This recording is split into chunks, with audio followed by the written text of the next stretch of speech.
Bem-vindos de volta a mais um Food Connection, o programa voltado para a cadeia de alimentos e bebidas. Eu sou Ana Domingues e estarei com você aqui todos os dias. E hoje, no episódio de número 15, eu vou falar um pouquinho sobre o panorama do mercado de proteína animal. Todos os nossos episódios estão disponíveis no YouTube, então não deixe de se inscrever e acionar as notificações. E se você quiser, você também pode conferir todos os nossos episódios nas principais plataformas de podcast. Então, para começar o assunto, e começar a semana, a gente falou com o Ricardo Santin, que é diretor executivo da ABPA, a Associação Brasileira de Proteína Animal, e ele trouxe aí um panorama de como que está o mercado, diante a crise do coronavírus, e também trouxe algumas boas práticas, principalmente o que a associação vem fazendo para ajudar toda a cadeia de proteína animal. Confira.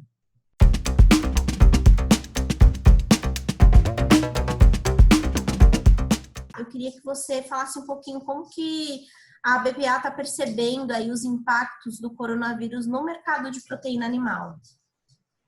Bem, nós temos enfrentado junto com as empresas de uma maneira bem positiva para não faltar alimento na mesa do trabalhador.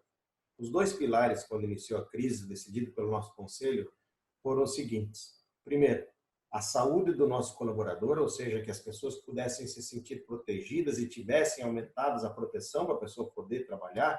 E a segunda, a gente permanecer produzindo alimentos para a segurança alimentar do Brasil e de mais de 160 países com quem a gente colabora.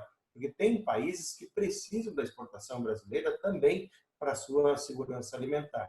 Então, a gente tem sentido os efeitos, a gente tem visto dificuldades, o afastamento de algumas pessoas que têm comorbidades, como quem tem diabetes, quem tem imunodepressão, pressão alta, ela já diminuiu um pouco a força de trabalho. Algumas empresas estão até mesmo contratando para a substituição dessas pessoas que precisam, por força da lei, ficar fora.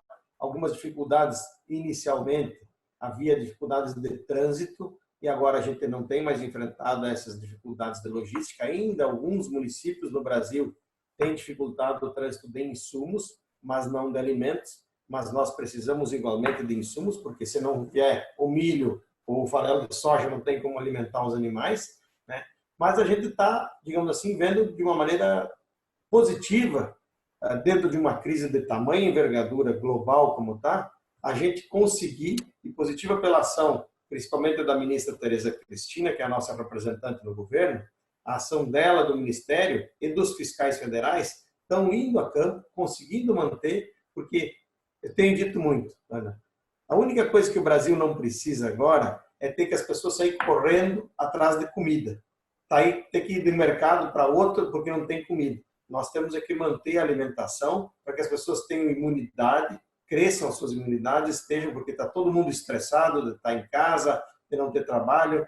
Tem muita gente sendo demitida, infelizmente, agora no fim do mês, porque está chegando o mês, não tem dinheiro para pagar, estão demitindo pessoas. Então, eu acho que a gente tem que ter pelo menos o mínimo de segurança de sobrevivência para as pessoas terem alimento para isso.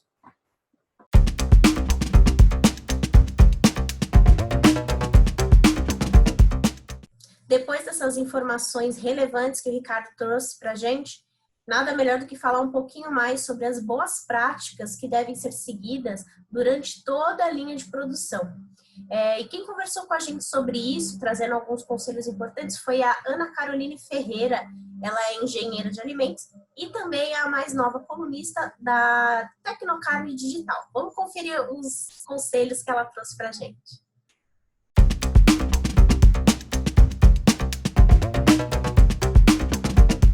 Pergunta que eu queria fazer para você, Ana, é em relação aos impactos reais que a pandemia tem trazido para a indústria da carne. Como que isso tem impactado, principalmente na linha de produção? Tá. Então, Ana, o que a gente está observando, nos noticiários, o que tem sido documentado pela indústria e relatado de forma geral, é que os impactos reais a gente ainda não consegue prever totalmente. É impossível prever o que vai acontecer. E até por isso que a gente tem uma instabilidade muito grande no mercado.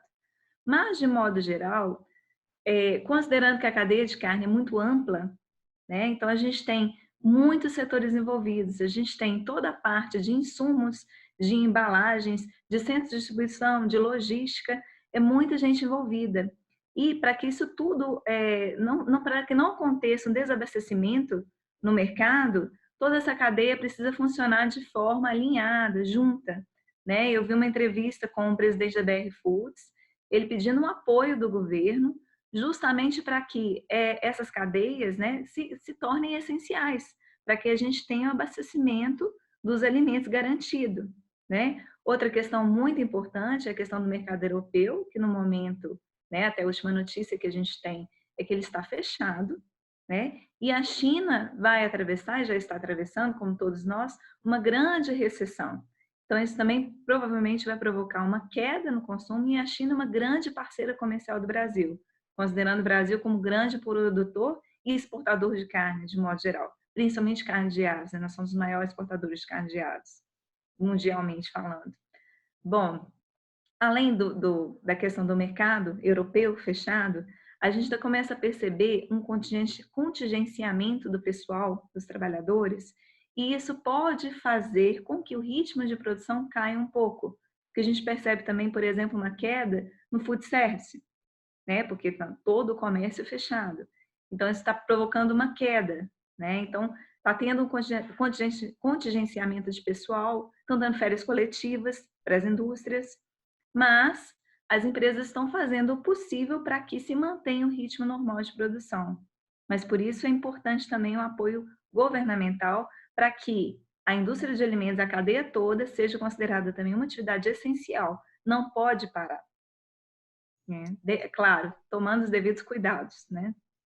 E em relação aos cuidados, né? A gente vem falado muito sobre higienização, né? Que lavar bem as mãos, higienizar objetos.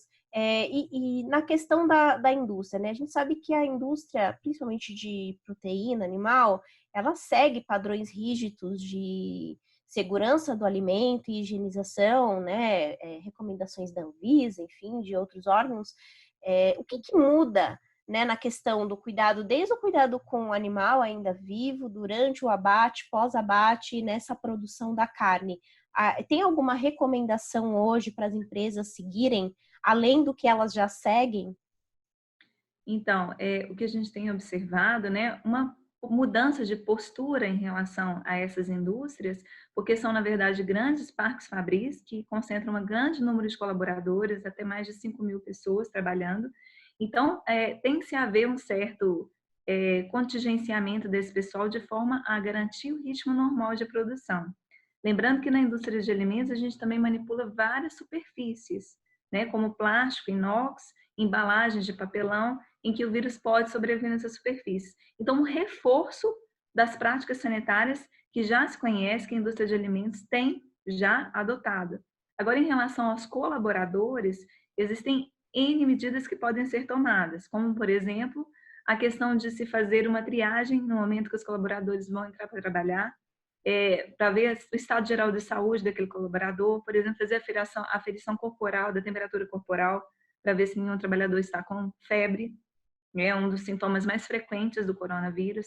Então, se aquele colaborador está com febre, numa situação normal, né, se a gente não estivesse passando por essa pandemia, um colaborador que está doente, ele poderia ser colocado numa função em que não teria tanto contato com o alimento, etc. Mas nessa situação de pandemia, a recomendação não está bem, é afastado para a quarentena. Né? Essa é a recomendação da Organização Mundial de Saúde e que tem que ser seguida. Então, além disso, o que poderia ser feito? Evitar a circulação de pessoal externo, por exemplo, fornecedores, o pessoal, representantes, coisas que neste momento não são totalmente indispensáveis. Isso poderia ser feito. Pessoal de escritório, né, que na indústria tem N pessoas trabalhando, home office, isso é possível. Substituir treinamentos presenciais por online, reuniões por webconferências, como nós estamos fazendo aqui. Né? Então, são algumas das medidas que podem ser feitas para diminuir esse contato, aglomeração. Por exemplo, horário de almoço também foi uma coisa que eu esqueci de falar. Espaçar o pessoal no horário de almoço, cada um almoçar no horário, grupos pequenos para evitar aglomeração. Então, são coisas que podem ser feitas para poder minimizar isso.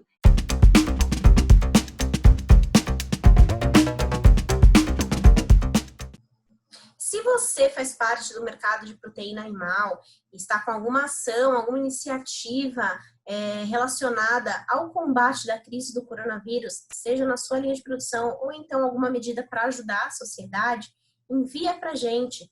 E, claro, se você tem mais alguma dúvida que quer que seja esclarecida aqui pelo nosso programa, coloca nos comentários que a gente vai ter o maior prazer em atendê-los. Eu vou ficando por aqui. Amanhã eu trago mais informações. Não deixa de conferir todos os nossos episódios, tanto aqui no YouTube como nas plataformas de podcast. E eu volto amanhã. Até logo!